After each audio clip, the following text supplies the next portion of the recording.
Wow, ang sarap ng bango guys. Hi guys, good day po sa ating lahat.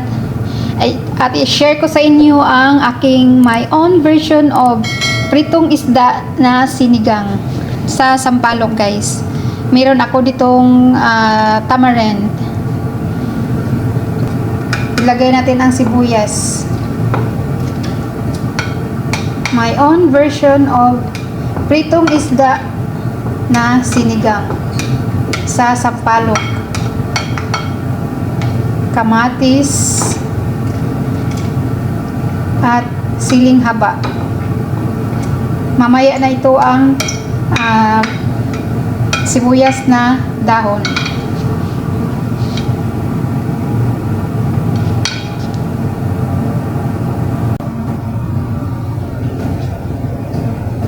Ayan, kumukulo na ang ating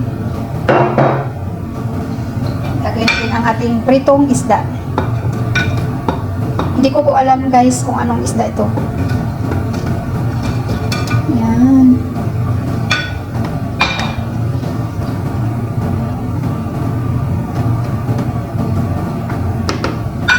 At lagyan natin ng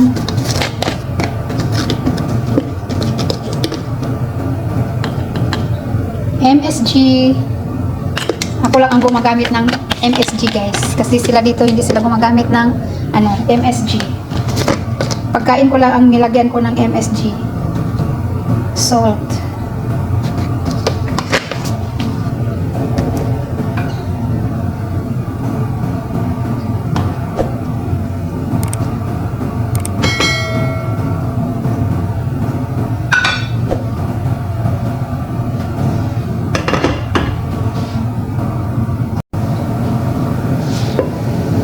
Wow, ang bango. Amoy masarap. Ilagay natin ating tamarind, sampalok.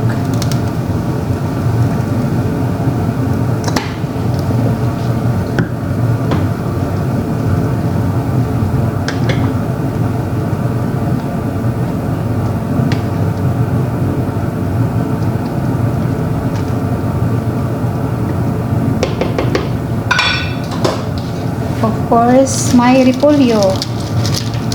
Lagay natin ang repolyo guys. Sarap pang sinigang na may maraming repolyo.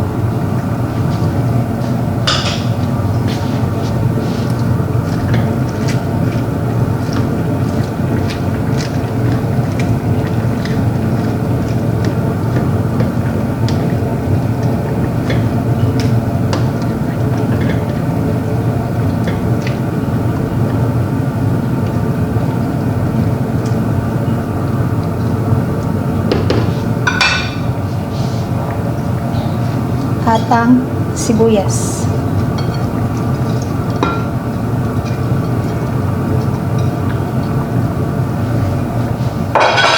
Sibuyas dahon, pampandagdag ng guys, lasa at amoy.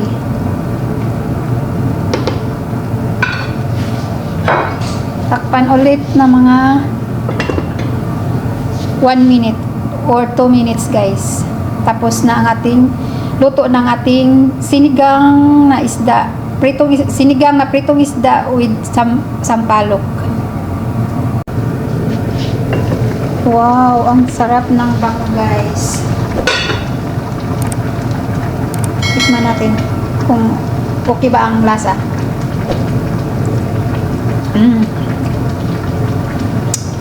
Sakto lang yung asin niya. Luto ng ating sinigang guys.